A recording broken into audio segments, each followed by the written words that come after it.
কেন, যত নামই পরিবর্তন করা হোক না কেন, সকল মাদকই হারাম।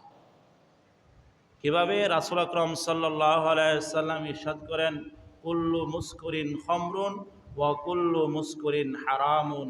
বলতেছে প্রত্যেক নেশা জাতীয় জিনিস হচ্ছে মদ, আর প্রত্যেক নেশা জাতীয় জিনিসই হারাম। প্রত্যেক নেশা জাতীয় জিনিস মদ, আর প্রত্যেক নেশা জাতীয় জিনিসই হারাম। তো আমরা যে নামেই সেবন করে থাকি না কেন, যদি এটার মধ্যে মাতলামি আসে, যদি এটা খাওয়ার পরে পাগলামি ভাব হয়, যদি এটার মধ্যে নেশা থাকে, এটার মধ্যে উন্মাদনা থাকে, তাহলে হাদিসের বাদশ অনুযায়ী ওই মাদক হারাম, এর কোনো সুযোগ নেই। এই মাদক ইসলামের শুরু দিক থেকে মদ খাওয়া হালাল ছিল, সাধারণ হালাল। মদ খাওয়ার জন্য বলা হতো না, কিন্তু নিষেধও ছিল না, স্বাভাবিক বিধান ছিল মদ খাওয়া। আস্তে আস্তে পর্যায়ক্রমে আস্তে আস্তে ধীরে ধীরে 4 আয়াতের মাধ্যমে পর্যায়ক্রমে এই মাদককে হারাম করা হয়েছে। সর্বপ্রথম মাদক সম্পর্কে যে আয়াতটি নাজিল হয়েছে, আল্লাহ রাব্বুল আলামিন বলেন, ওয়া মিন সামারাতিন নাখিলি ওয়াল আ'নাব তাত্তাখিযুনা মিনহু সাকারাও ওয়া রিজকান হাসানা। যে গাছ থেকে, যে খেজুর গাছ থেকে খেজুর ফল এবং আঙ্গুর তোমরা গ্রহণ করো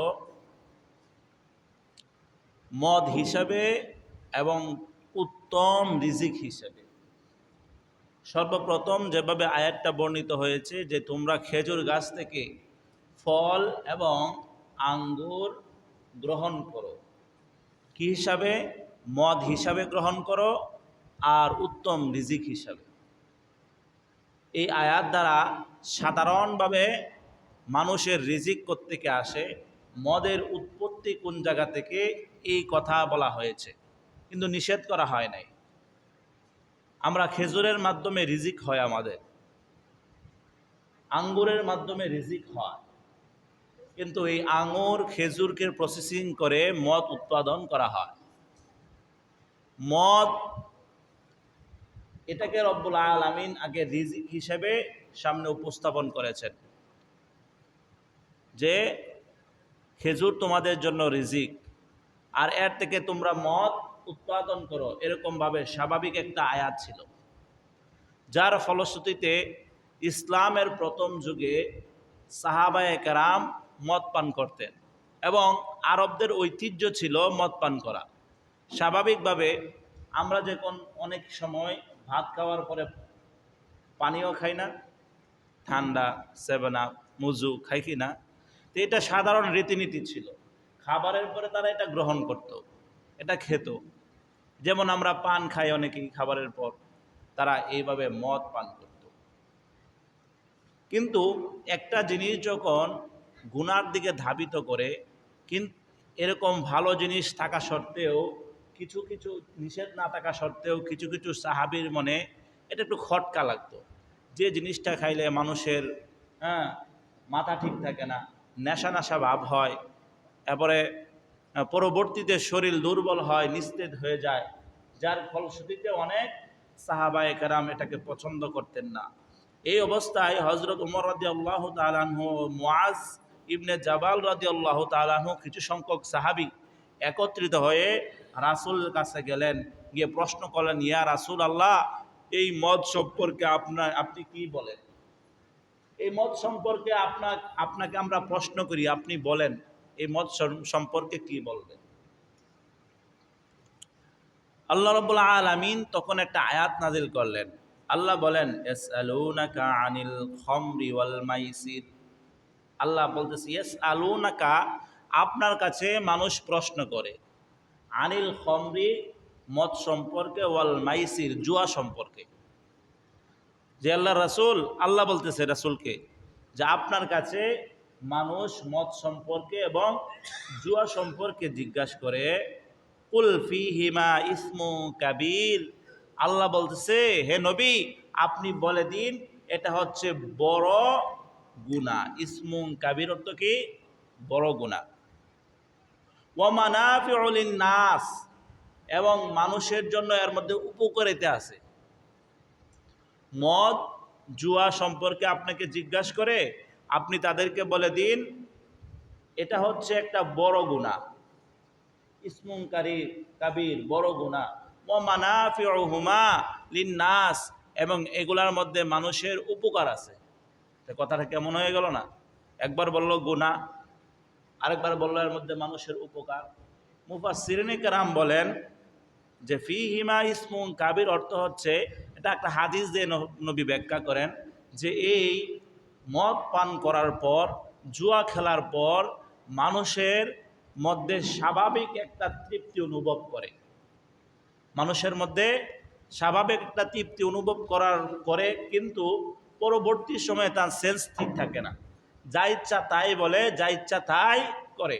তো পাপের মূল হিসাবে দাঁড় করানো হয়েছে মানুষের মেধা যখন নষ্ট হয়ে যায়, কাজ করে না, তখন ওই লোকটা গুনাহ করতে দ্বিধাবোধ করে না, ওই লোকটা যে কোনো অন্যায় কাজে জড়িয়ে পড়তে পারে, অর্থাৎ গুনাহ করার জন্য এটা সহায়ক হয়। সেই হিসাবে ইসমুন কাবীর। ও মানাফিউ লিন-নাস, কেন? এটা মানুষের জন্য কি উপকার করে মদ খেলে? যে মদ খেলে মানুষের সাধারণত তৃপ্তি হয়, একটা শরীরের মধ্যে একটা শক্তি আসে, শরীরের মধ্যে একটা ভালো লাগা কাজ করে সাময়িকের জন্য।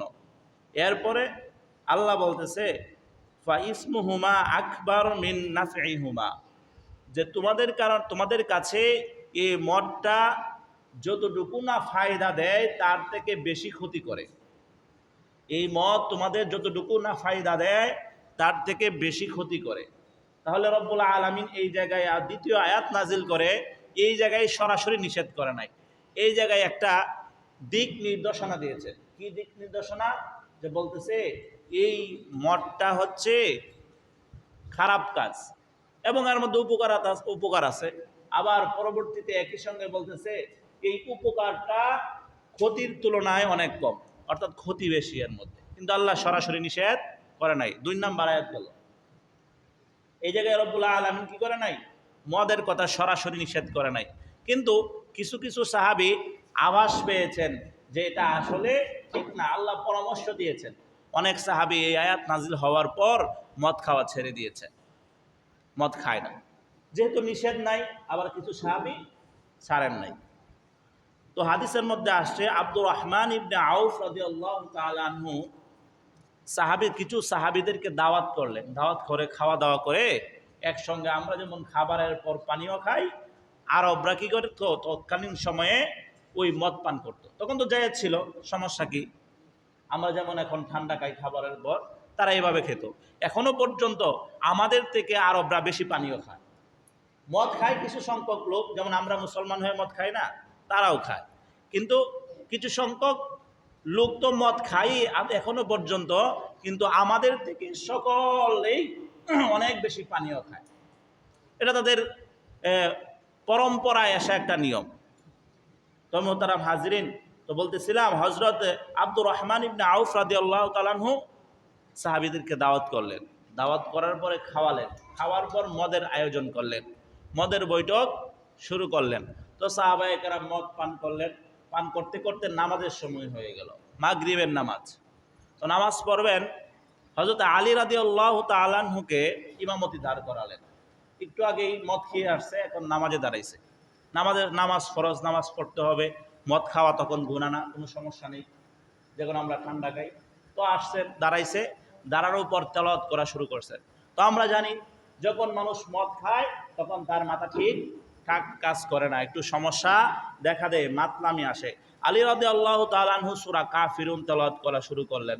কুল ইয়া আইয়ুহাল কাফিরুন লা আ'বুদু মা তা'বুদুন। আয়াতটা হচ্ছে লা আ'বুদু মা তা'বুদুন, যে আমি ইবাদত করি না, তোমরা যার ইবাদত করো।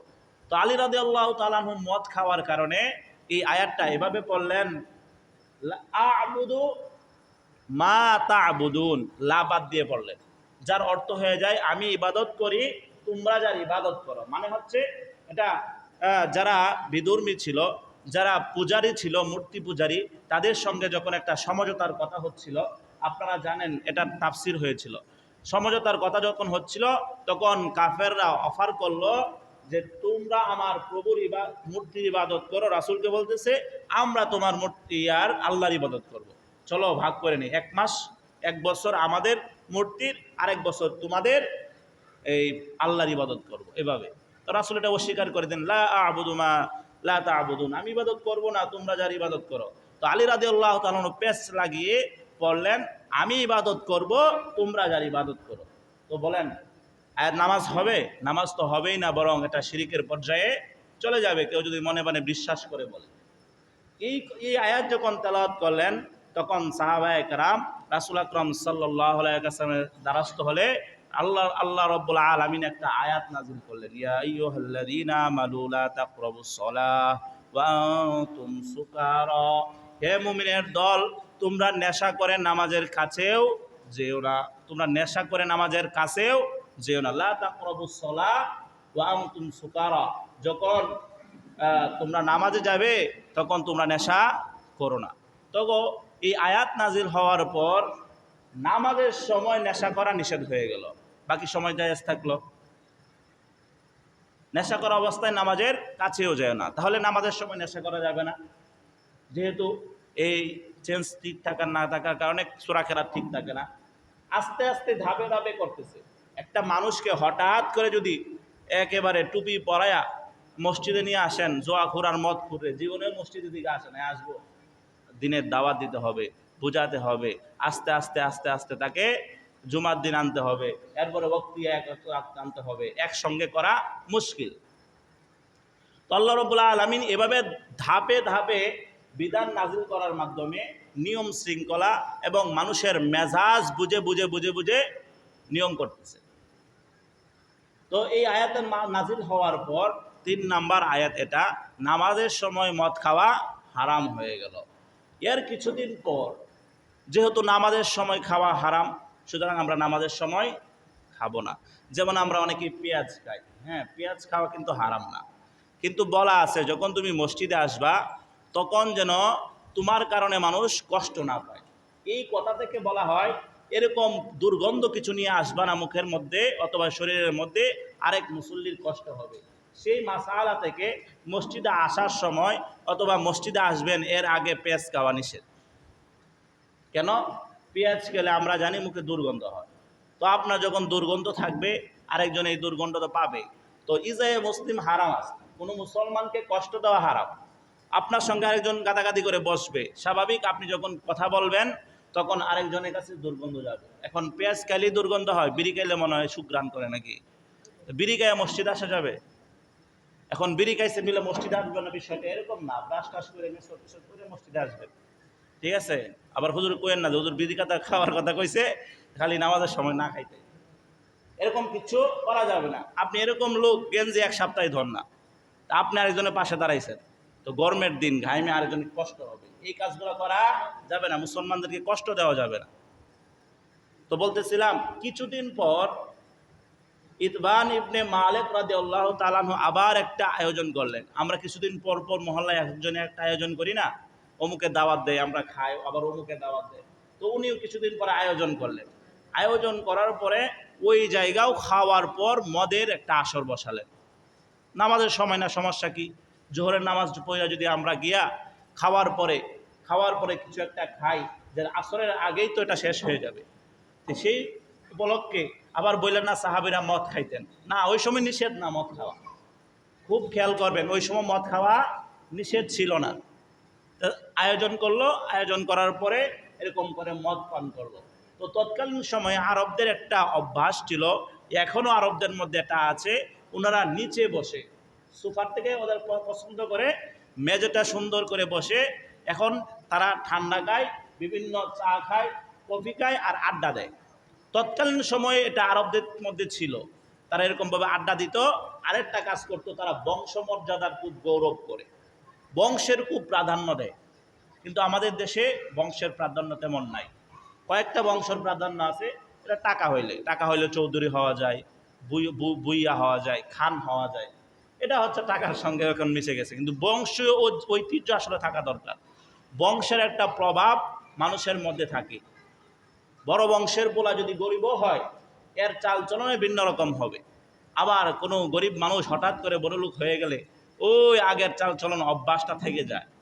বংশের একটা প্রভাব আছে। তো ওরা বংশ নিয়ে গর্ব করত, এরকমভাবে বসে নিজের বংশকে বড় করত, আরেকজনের বংশকে খাটো করত, তুচ্ছ তাচ্ছিল্য করতো, যাকে আমরা টিটকারি বলি, মস্কারা বলি। ও সাদ ইবনে আবি ওয়াক্কাস রাদিয়াল্লাহু তাআলা আনহু এরকম মদ খেয়ে তো নিজের বংশের মর্যাদা বৃদ্ধি করতেছে, বইলা বইলা যে আমার বংশ এই, আমার বাবা এরকম বীর ছিল, এই সে, আমরা এরকম বলতেছে। আর আনসারি সাহাবীদেরকে ছোট করতেছে, যে আনসারিরা কোনো বংশ মর্যাদা নাই, ওদের কোনো ব্যক্তিত্ব নাই, কোনো গায়রত নাই, এরকম কথা বলতে বলতে এক আনসারি কি করছে, ওই দাওয়াত খাওয়ার পরে উটের যে হাড় ছিল, বড় একটা হাড় দিয়া মাথার মধ্যে দিছে একটা ঢিল। সাদ ইবনে আবি ওয়াক্কাস রাদিয়াল্লাহু তাআলা আনহুর মাথায় গিয়ে পড়ে মাথার মধ্যে আঘাত পাইছে, জখম হয়েছে। তো এই বিচার নিয়ে গেছে রাসূলের কাছে, ইয়া রাসূলুল্লাহ, এই কাহিনী, আপনি একটা সমাধান করে দেন। আল্লাহ নবী সাল্লাল্লাহু আলাইহি সাল্লাম আল্লাহর কাছে দোয়া করলেন, আল্লাহুম্মা বাইয়িন কামা ফি খামরিনা শাফিঈনা। আল্লাহর কাছে দোয়া করলেন, ইয়া আল্লাহ, এই মদ পান করার ব্যাপারে একটা পরিষ্কার বিধান দাও। এটা আমরা এখন দুদুল্যমনায় আছি। একবার বলছেন মদ খেলে, মদ খাওয়া থেকে উপকারের থেকে ক্ষতি বেশি। দ্বিতীয়বার বলছেন যে নামাজের সময় তোমরা মদ পান করিও না। এখন একটা দুদুল্যমনায় আছি, আপনি একটা পরিষ্কার একটাকে ফাইসালা দিয়ে দেন মদের ব্যাপারে। তো রব্বুল আলামিন একটা আয়াত নাযিল করেন, এটা চতুর্থ আয়াত। চতুর্থ আয়াতে আল্লাহ বলেন, ইয়া আইয়ুহাল্লাযীনা আমানু ইন্নামাল খামরু ওয়াল মাইসির ওয়াল আনসাব ওয়াল আজলাম। আল্লাহ রব্বুল আলামিন জানায় দেয়, এ মুমিনের দল, তোমরা মদ, জুয়া এবং মূর্তি পূজা ও তিন নিক্ষেপ থেকে বিরত থাকো। এই যে সুমিন আমালি শয়তান, এই সবগুলা কাজ হচ্ছে শয়তানের কাজ। মদ খাওয়া কার কাজ? শয়তানের কাজ।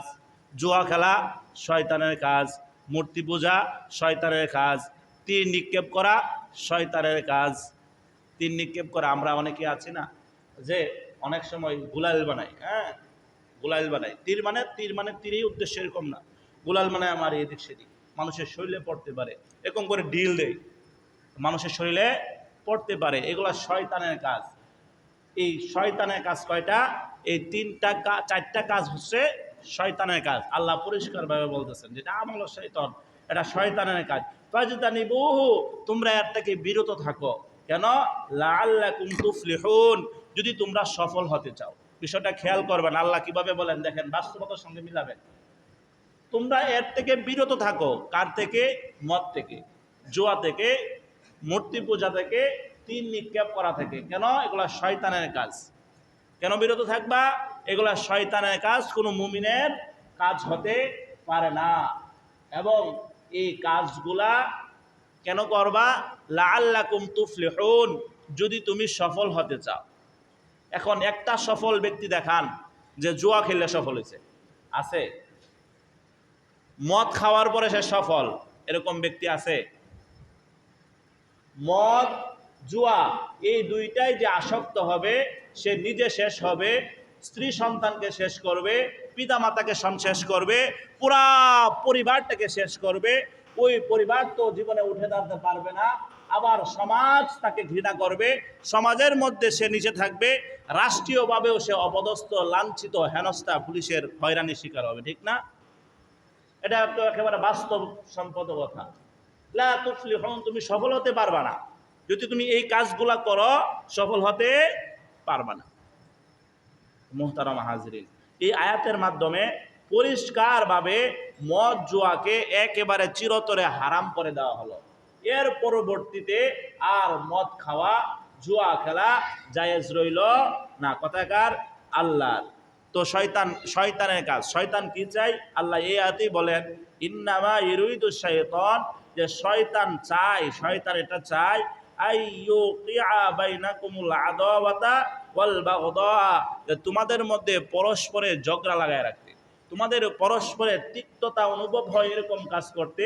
ফিল খামরি ওয়াল মাইসারি, জুয়া এবং মদের মাধ্যমে। জুয়া এবং মদের মাধ্যমে শয়তান চায় তোমাদের পারস্পরিক সম্পর্ক খারাপ হোক। এটা শয়তানে চায়। আর কি চায়? ওয়াসুদ্দুকুম আন যিকরিল্লাহ, তোমরা যেন আল্লাহ স্মরণ হতে গাফেল থাকতে পারো, এই কাজটা শয়তানে চায়। ওয়া আনিস সালাহ, এবং নামাজ থেকে বিরত থাকো। তো বললো শয়তানের কাজ। শয়তানে কি দিয়ে কাজ নেই? মদ খাওয়ানোর মাধ্যমে। শয়তানে কি দিয়ে তোমাদের কাজ নেই? জুয়া খেলানোর মাধ্যমে। এগুলা করলে কি হবে? আল্লাহর জিকির থেকে তুমি বিরত থাকবা, নামাজ থেকে বিরত থাকবা। তো মোহতারাম হাজিরিন, কুরআন এবং হাদিসের আলোকে আমরা জানতে পারলাম মদ খাওয়া হারাম, জুয়া খেলা হারাম। আসেন, যে সাহাবে কেরাম এত মদের প্রতি আসক্ত ছিল, এত ধাপিত ছিল মদের প্রতি, যারা সময় করে করে মদ খেত, যারা আমরা যেমন ভাত খাই, ভাত খাওয়ার পরে পান ঠান্ডা অথবা বিড়ি সিগারেট যারা এরকমভাবে নির্দিষ্ট সময় করে খায়, তৎকালীন সময়ে সকল সাহাবায়ে কেরাম এভাবে খেত। কিন্তু যখন আল্লাহ নিষেধ করে দিলেন এটা শয়তানের কাম, তখন দৃষ্টান্তে পাওয়া যায় মদিনাতে যখন এক ঘোষক ঘোষণা করছিল যে আজকের পর থেকে আর মদ খাওয়া যাবে না, আজকের পর থেকে মদ খাওয়া যাবে না, এরকম করে মাইকিং করতেছিল। ইতিহাসের মধ্যে পাওয়া যায় ওই দিন মদিনার অলি গলিতে এরকমভাবে মদ প্রবাহিত হচ্ছিল যেরকম বৃষ্টি হলে পানি প্রবাহিত হয়। যার ঘরে যে মটকা মদ ছিল, মদ ভর্তি, সব মটকা ফেলে দেওয়া হলো। যার ঘরে বোতল ভর্তি মদ ছিল, সকল বোতল ফেলে দেওয়া হলো। এমনকি হাদিসের মধ্যে আসছে যখন কেউ এরকমভাবে চুমুক দিচ্ছে, মদ খাচ্ছে, আর ঘোষণা আসলো যে আজকের পর থেকে আর মদ খাওয়া যাবে না, সাহাবীরা তৎকালীন সময়ে ঠোঁটের ঠোঁট থেকে মদ বের করে ফেলে দিয়েছে, এমন ঠোঁট মুছে নিয়েছে। তারা কোরআনের প্রতি কতটা বিশ্বাস ছিল, আস্থা ছিল, ভালোবাসা ছিল। তাহলে সাহাবীদের জন্যই হারাম ছিল নাকি আমাদের জন্য? হ্যাঁ, আমাদের জন্য বর্তমান সময়ে মনে জায়েজ? বর্তমান সময়ে জায়েজ হবে মদ খাওয়া, নাকি সাহাবীদের জন্য ছিল? সকল মুমিনের জন্য। আল্লাহ তো বলে দিন, ইয়া আইয়ুহাল্লাযীনা আমানু, হে মুমিনের দল, ইন্নাল খামরা ওয়াল মাইসির। এরপরে বলছে যে মুমিনের দল কি করবা? যে এই কাজটা শয়তানের কাজ, সুতরাং তোমরা করবা না, এর থেকে বিরত থাকো। যদি করো তো তোমরা সফল হতে পারবা না। মুহতারাম হাজরিন, এরকমভাবে হযরত আব্দুর রহমান ইবনে আউফের কথা বললাম। এরপরে আপনারা রাসূল সাল্লাল্লাহু আলাইহি সাল্লামের হাদিসের দিকে যদি থাকান, তাহলে রাসূল সাল্লাল্লাহু আলাইহি সাল্লামের অসংখ্য হাদিস আছে যে মদ এবং জুয়ার বিরুদ্ধে বলেছেন। রাসূল সাল্লাল্লাহু আলাইহি সাল্লাম বলেন, আশ-শরাবু উম্মুল ফাওয়াহিশ, যে শরাবটা হচ্ছে অশ্লীলতার মা, অশ্লীলতার মা অর্থাৎ মূল। ওয়া উম্মুল খবাইস, এবং খারাপের মূল। শরাব হচ্ছে অশ্লীলতার মূল, খারাপের মূল। কেন? মানুষ যখন মদ পান করে তখন এরকম কোনো পৃথিবীতে কাজ নেই যে কাজটা করতে সে দ্বিধা করে। সকল কাজ তার থেকে করা সম্ভব। যার কারণে মদ পান করার পর আমরা দেখেছি বিভিন্ন সময় মদ পান করার পর তার স্ত্রীকে হত্যা করছে, পিতা মাতাকে হত্যা করছে, সন্তানদেরকে হত্যা করছে। গত কয়েক সপ্তাহ আগের ঘটনা, টাঙ্গাইলের আপনারা শুনে থাকবেন, 3 সন্তান সহ স্ত্রীকে এবং তার শালাকে একই রুমে একই সময়ে এই নেশা করে তারপর জবাই করেছে। কয়েকদিন আগের ঘটনা।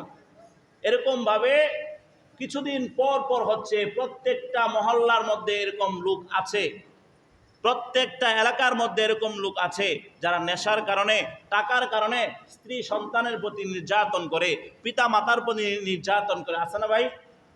অহরহ চলতেছে।